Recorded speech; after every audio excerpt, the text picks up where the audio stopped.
Mistério em Sala de Aula é a primeira minissérie da Academia Gotham, lançada em outubro de 2014 e com uma continuação prevista para esse ano, e um crossover com Lumberjanes acabou de ser publicado em junho. A premissa é interessante e ao mesmo tempo inovadora, mas na verdade não. É mangá. Bom, com certeza tem certas influências. É mangá. Mas em Gotham, sendo uma publicação americana, é mangá. Sim, é mangá. Mas não deixa de ser HQ. Ah, mas mangá é... Não. Se começar com isso, a gente não sai daqui hoje. Ok. Deixadas de lado considerações sobre estilo visual, e eu gostei muito da arte aqui, a história usa de tropos mais comumente vistos em mangás. Seguimos Olive Silverlock, uma garota aceita na renomada Academia Gotham.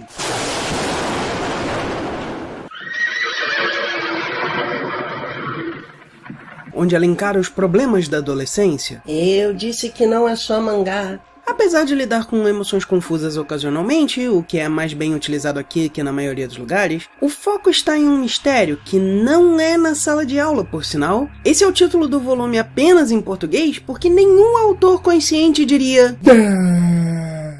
Eu tenho que deixar claro que é numa escola porque gibis são para crianças que não gostam de ler e para adultos que não conseguem ler livros de verdade. Eu adoro como apresentam um lugar. Depois de uma conversa com o reitor Hammer, primo de Argus Filch, pai de Hammerhead, criador de Dynamite Headdy, nós temos 2 páginas mostrando a tempestade que cai sobre a academia, uma chuva reluzente que ilumina a escuridão da noite, enquanto vemos o caminho das 2 e atividades bem iluminadas dentro das paredes escuras.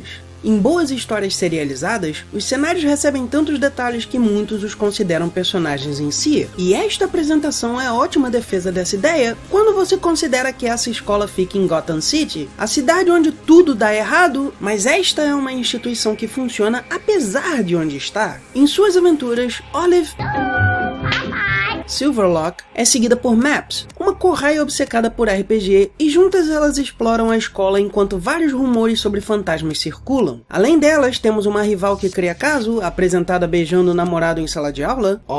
Eu nem sei de onde sairia tal ideia. Um contrabandista de fogos de artifício e alguns outros que não ganham muito tempo. Isso não quer dizer, entretanto, que o desenvolvimento não me pareça ótimo tanto para eles quanto para o cenário como um todo. E, por isso, conexões com o Cavaleiro das Trevas são mínimas e ocorrem apenas quando necessário. Eu sinceramente acho que vale a pena ler antes de ter mais detalhes. Então... É um pássaro? É um avião? Não, é um comercial. Bem, agora que podemos falar abertamente, Silverlock, talvez sobrinha da Silver Sable, sério, um filme? É um personagem interessante. Vê se te parece familiar. Jovem, introvertida, com uma ligação misteriosa no seu passado que a deixa confusa, mas é determinada quando é necessário. Sim, Olive Silverlock é basicamente uma protagonista de mangá em uma escola, é claro. Não, eu não estou dizendo que seja meramente um clichê. No mínimo, o uso dos tropos na ambientação de Gotham já é interessante, ao menos mais interessante que subitamente estarmos numa escola no final de Jovens Titãs.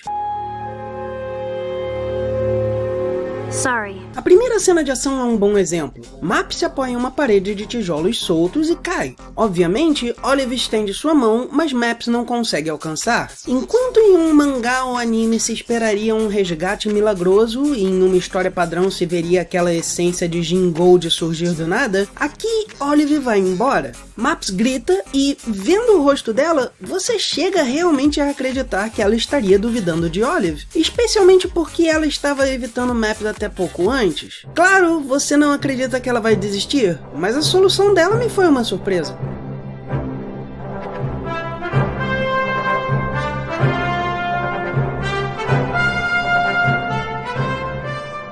E como se passa em Gotham, temos um cameo de Bruce Wayne. Esses são 2 ótimos sinais de qualidade numa história. Primeiro, a sua mídia não pode depender da fama de outros. Segundo, como diz o título malditamente mal escolhido da versão brasileira... Que foi? é uma história de mistério. E em histórias ruins, isso quer dizer que tudo vai ser sobre o mistério, o que rapidamente vira um roteiro estúpido. Roteiros estúpidos são histórias que só funcionam se todos os personagens envolvidos agirem de forma estúpida. E esse tipo de coisa ocorre em todo tipo de mídia. Aqui, pelo contrário, nós temos um ambiente bem representado e personagens fazendo coisas que parecem plausíveis em foco, uma trama se desenvolvendo por trás e alguns detalhes extras para o leitor atento, como Maps e Olive não serem pegas graças à assembleia que estava ocorrendo, mas...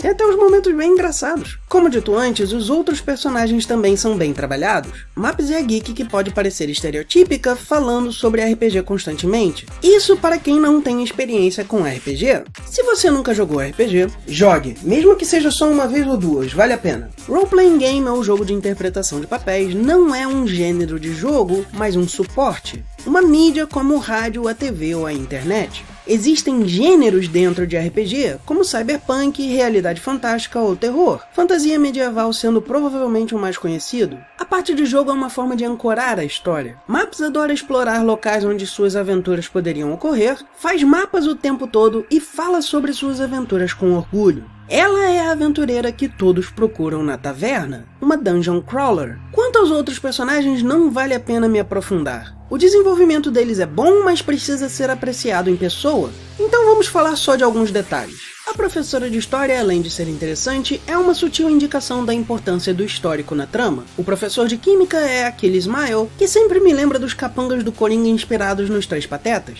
Existe um garoto à la morcego-homem, o contrabandista parece mais plausível por tentar parecer com Ferris Bueller, mas agir como Bart fingindo ser um gênio. E o professor de teatro parece ser um homenagem a Vincent Price. Fora isso, vale notar 3 pontos interessantes. Como existem inúmeras histórias de fantasma, em especial se focando no fantasma de Millie Jane Cobblepot, existe um culto ao espírito zombeteiro dela, fazendo um misto de ordem secreta e sessão espírita, ambas estereotípicas. A Bully é parte disso tudo e provavelmente a líder, já que os outros envolvidos são só Stormtroopers. Ironicamente, entretanto, eles usam máscaras de monstros, ela especialmente usando uma máscara de morcego monstruoso. Em um mundo onde morcego-homens literalmente existem, isso é particularmente interessante, especialmente quando a pessoa que acredita nessas coisas estuda no mesmo lugar que um deles. A adolescência é outro assunto bem lidado aqui. As atitudes caracterizam bem os personagens quanto à sua idade e não existe um momento "eu sei mais do que o mundo inteiro" ou "eu sou só um adolescente e não entendo nada do mundo". O mais perto disso que chegamos é Olive ficando confusa quanto a seus sentimentos, algo que pode ser visto em qualquer idade, e uma conversa sobre esses sentimentos com a professora de história que poderia ser duplicada mudando o título dos personagens em qualquer romance ou comédia romântica na existência. Ah, e tem o cabelo desse cara. Pode não parecer exatamente atual, mas é com certeza aquela ideia ridícula de cabelo jovem que se vê de vez em quando. Mais importante, entretanto, Olive Palito não é uma adolescente confusa só por ser adolescente. A história começa com ela não querendo pensar no verão que acabara de acabar. Com o tempo, ela vai admitindo ter medo do que ocorreu, ao mesmo tempo em que começa a tomar a responsabilidade para si. Por fim, descobrimos que ela mesma não sabe de fato o que aconteceu, mas, mais que isso... Você não faz ideia de com quem está lidando. O fantasma que tem sido visto não é um fantasma de verdade, mas um boneco feito pelo namorado da Bully para agradá-la, já que ela acredita nessas coisas. And all I had to do then was create a ghost ship by using some candles, a mirror, and 2 squirrels. Entretanto, como o diretor avisa ainda no começo, aconteceu algo na ala norte, onde eles finalmente têm uma experiência realmente em comum. E se você conhece Gotham, você já deve saber o que está acontecendo. Mas antes de você pensar que vai ser um final previsível, não é. E mesmo eu sabendo o que ia acontecer antes de começar a ler a história, me foi ótimo. Sim, é o Killer Croc, que me soa muito melhor do que Crocodilo Assassino, por sinal. E, de novo, se fosse uma história ruim, ele seria uma ameaça real, Batman seria o herói e ponto. Aqui, ele está se escondendo na escola depois de fugir de Arkham e achar uma velha passagem de esgoto para a ala variada. Mas ele tinha com ele uma foto da mãe de Olive, então ela resolve juntar seus amigos e encontrá-lo, onde ele dá outra piscada para o leitor que lembra de uma das melhores séries de animação já feitas. I threw a rock at him. Sabe o que é o melhor dessa piscadela? O original mostra um Croc burro porque na verdade é o Batman disfarçado querendo que ignorem ele.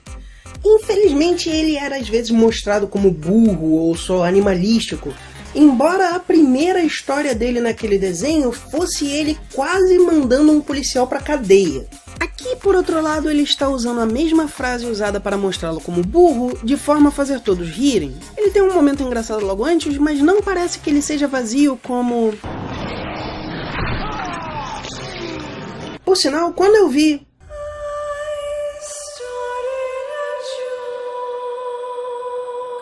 eu fui ver...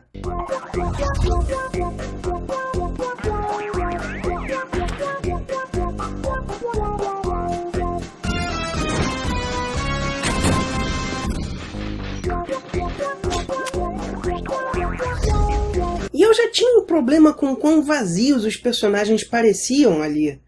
Então quando eu vi... We're the Patsies. We're some kind of suicide squad.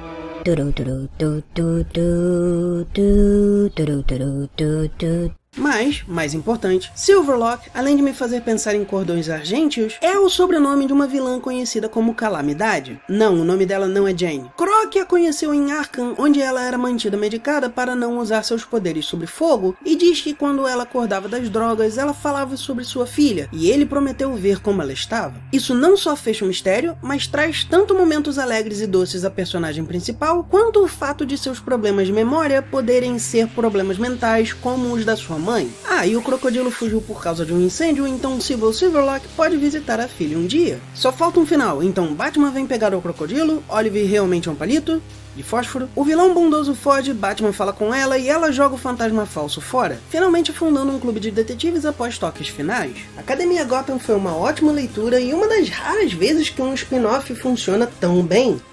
E eu com certeza vou procurar pelo segundo semestre quando for lançado.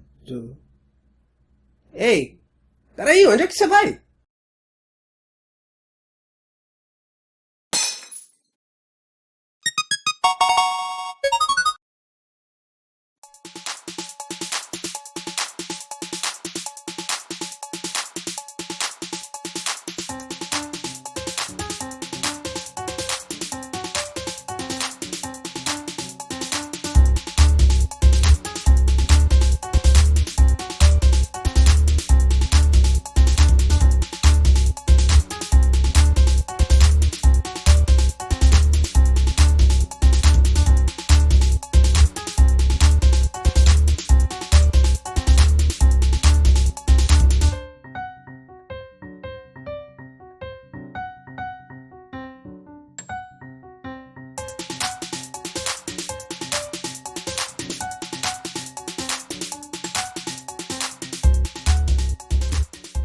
Sim, é mangá. Mas não deixa de ser uma história em quadrinho. Eu disse que não é só mangá. Ó, eu nem sei de onde sairia tal ideia. Tal ideia. Tal ideia. Desgrila, você vai chegando na minha cabeça. É quase chato. Tal ideia. Só falta levar uma torta no lado da cara. Ó, eu nem sei de onde sairia tal ideia. Caceta, eu fiz isso tão fácil da outra vez. Tal ideia. Grila. Vai embora não, desgraçado. Ó, eu nem sei de onde sairia tal ideia. Tomara que tenha ficado bom, que é esse que vai. Vê se te parece familiar.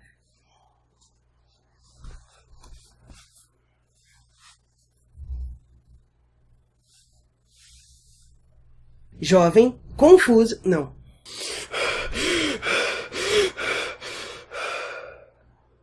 O quê?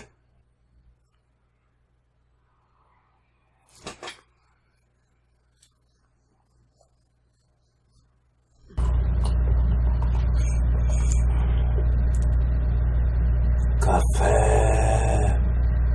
Café! Chocolate!